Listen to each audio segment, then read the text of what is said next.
नमस्कार। आज हम बात करेंगे तीन बेहद नाजुक रानियों के मुकदमे की।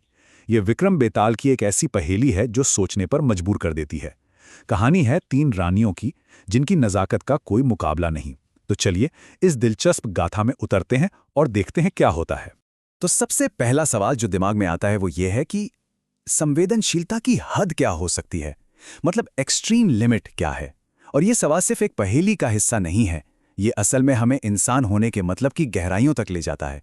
तो कहानी कुछ यूं है कि महान राजा विक्रम और एक रहस्यमयी आत्मा बेताल एक सफ़र पर हैं। विक्रम को बेताल को एक लंबी अंधेरी राह पर ले जाना है, लेकिन इसमें एक पेंच है। बेताल हर बार एक पहेली पूछता है और शर्त यह है कि विक्रम को उसका जवाब देना ही होगा, वरना अंजाम बहुत बुरा हो सकता है। अब इस लंबे और थोड़े डरावने सफर पर वक्त गुजारने के लिए बेताल राजा विक्रम को एक कहानी सुनाना शुरू करता है। और ये कहानी है तीन रानियों की।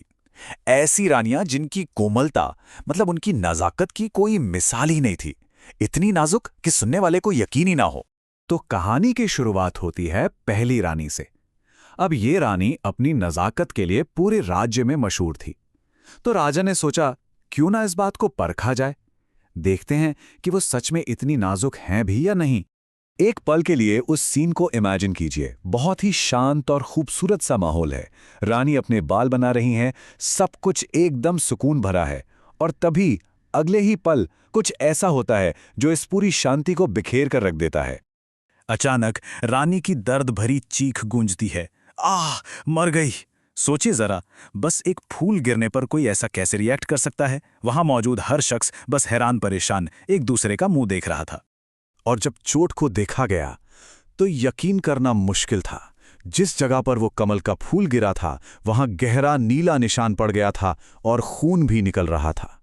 बाद में राजवैद्यों ने भी यही कहा कि रानी इतनी ज्यादा नाजुक हैं कि वो एक फूल का वजन तक नहीं सह पाईं। चलिए अब कहानी में आगे बढ़ते हैं और दूसरी रानी के पास चलते हैं। यहां पर ये जो संवेदनशीलता की परीक्षा है ना, वो एक बिल्कुल नए लेवल पे पहुंच जाती है। मतलब फिजिकल टच से भी आगे। इस बार मामला है रोशनी का। जरा सोचिए, एक बड़ी ही शांत और सुहानी रात है। पूनम का चांद आसमान में चमक रहा है और दूसरी रानी छत पर आराम से सो रही हैं। चांद की वो ठंडी ठंडी किरणें धीरे धीरे उनके शरीर पर पड़ रही हैं। और तभी अचानक वो दर्द से चिल्ला उठती हैं, जलो जलो, कोई मुझे बचाओ। ऐसा लग रहा था मानो किसी ने उन्हें आग ही लगा दी हो। उनकी चीखों ने रात की उस खामोशी को तोड़ दिया। और कमाल की बात देखिए, उनके शरीर पर ठीक उन्हीं जगहों पर छाले पड़ गए थे जहां जहां चांद की रोशनी पड़ी थी। और वैद्यों ने जो बताया वो तो और भी हैरान करने वाला था। उन्होंने कहा कि रानी इतनी नाजुक हैं कि चांद की ठंडक ने ही उन्हें आग की तरह जला दिया। तो अब बारी है तीसरी और आखिरी रानी की। और ये तो संवेदनशीलता की सारी हदें ही पार कर देता है। ये हमें एक ऐसी सिचुएशन में ले जाता है जहां चोट किसी दिखने वाली चीज से नहीं, बल्कि एक अदृश्य ताकत से लगती है। सबसे जरूरी बात यह है कि रानी अपने महल में एकदम सुरक्षित बैठी थी और जो आवाज थी वो कोई पास से नहीं आ रही थी। वो मीलों दूर से आ रही धान कूटने की एक बहुत ही हल्की सी आवाज थी। और यही बात उनके रिएक्शन को और भी ज्यादा अजीब बना देती है। पर वो उस आवाज को सिर्फ एक शोर की तरह नहीं सुनती। उन्हें लगता है कि ये एक हमला है, एक प्रहार है, जैसे वो आवाज की हर धमक उनके शरीर पर सीधी चोट कर रही हो।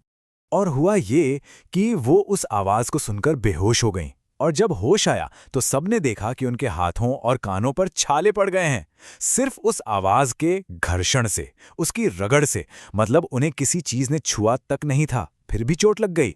तो तीनों रानियों की ये अजीबो-गरीब कहानियां सुनाने के बाद बेताल अब राजा विक्रम के सामने अपनी असली चुनौती रखता है। वो अपनी पहेली पूछता है और ये एक ऐसी पहेली है जिसका जवाब देना ही होगा। तो एक बार फिर से देख लेते हैं। हमारे सामने तीन केस हैं। पहली रानी जिन्हें एक फूल के छूने से चोट लगी, दूसरी रानी जिन्हें चांद की रोशनी छूने से छाले पड़ गए, और तीसरी रानी जिन्हें मीलों दूर से आती एक आवाज ने घायल कर दिया।